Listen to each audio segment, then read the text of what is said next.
Hello, আসসালামু আলাইকুম। সবাই কেমন আছেন? আমাকে লাস্ট কয়েকদিন ধরে যার সাথে দেখা হচ্ছে তারাই শুধু একটি কথাই জিজ্ঞেস করে, আমার এত ওয়েট কিভাবে গেইন হচ্ছে।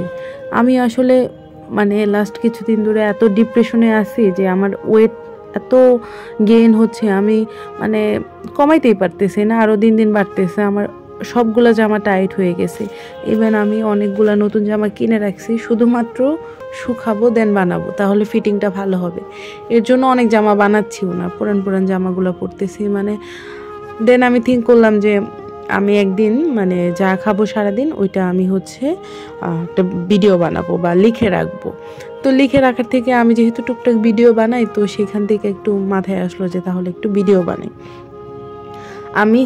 এটা হচ্ছে আমার সেকেন্ড কাপ কফি। আমি তার আগে 1 কাপ কফি খাইছি, ব্ল্যাক কফি উইদাউট সুগার ছিল, ওটা কোনো শরীরের জন্য এফেক্ট ফেলায় না। দেন আমি একটা দুধ কফি খাই, আর সেটার সাথে আমার বিস্কিট খাই। তারপর 11:30 দিকে আমার অফিসে মিটিং ছিল, এর জন্য আমাকে নাস্তা দিয়ে যায়। সেখানে ছিল একটি কলা, একটা ডিম আর একটা সমুচা। অনেক সময় ডিমের জায়গায় মিটিং থাকলে একটা করে মিষ্টি দেয়। ওই দিন যেহেতু ইউনিক করার জন্য মেবি ডিমের জায়গায় মিষ্টি জায়গায় ডিম দিয়েছে। যাই হোক, আমি খাচ্ছিলাম।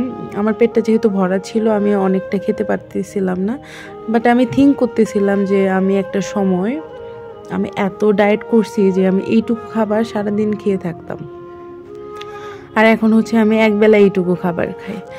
ভাবা যায়। আমি কিন্তু একটু রেস্ট নিয়ে নিয়ে খাচ্ছিলাম, কাজ করতেছিলাম আর খাচ্ছিলাম। আর কাজ করার সময় খাবার থাকলে কাজের জন্য অনেক সুবিধা হয়।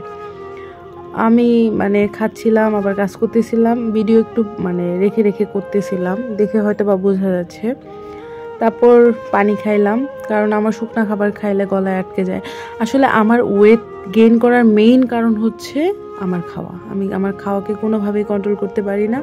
ওই দিন আমি আরও 2 মগ কফি খাইছি, সেটা আউট অফ ক্যামেরা। আর আমি রাতে একটু ভাত খাইছি, ওইটা আউট অফ ক্যামেরা। আর আমি রাতে প্রচুর পরিমাণ খাই। আমি যে কি পরিমাণ খাই সেটা আসলে আমি বলে শেষ করতে পারবো না, আমার খাওয়া এত বেড়ে গেছে। যাই হোক, খাচ্ছিলাম, আর আমাকে যেই দেখতেছে সেই বলতেছে, আপা আপনি তো দিন দিন ওয়েট বাড়তেছে, তাই না, গুলগাল হয়ে যাচ্ছেন। যাই হোক, এটা আসলে তো কারো উপরে নাই। খাচ্ছিলাম, খেয়ে আবার কাজ করতেছিলাম। আর আমি চিন্তা করতেছিলাম যে কি হবে আমার ফ্রেন্ডরা সবাই যেখানে ডায়েট করে 0 ফিগার হয়ে গেছে। আসলে প্রত্যেকটা সন্তানের কাছে তার মা সেরা রাঁধুনি। আমার কাছে আমার মা আসলেই সেরা রাঁধুনি।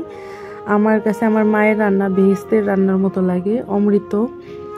তারপরে আমাদের মিটিং ছিল, যেহেতু ওখানে খাসির মাংস, সবজি, সবগুলা সবজি দিয়ে দেন সবজি রান্না করছিল। চিংড়ি মাছ ছিল, সবজিতে একটু লবণ কম হয়েছিল। তারপরে ছিল বেগুন ভাজি। আমাদের অফিসে বেগুনগুলো একদম ডুবো তেলে ভাজে, যেমন তেল পিঠা ভাজে ওই রকম ভাবে। তারপর ছিল ঘন ডাল, সালাদ, লেবু। এই যে একদম প্রপারভাবে বাঙালি না।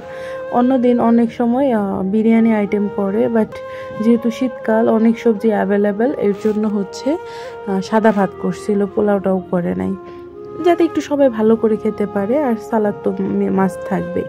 আর ডাইনিংয়ে খাওয়ার সময় এত মানুষ থাকে, আসলে ওখানে গিয়ে ক্যামেরা দিয়ে ভিডিও করা খাওয়ার একটু অকওয়ার্ড দেখায়।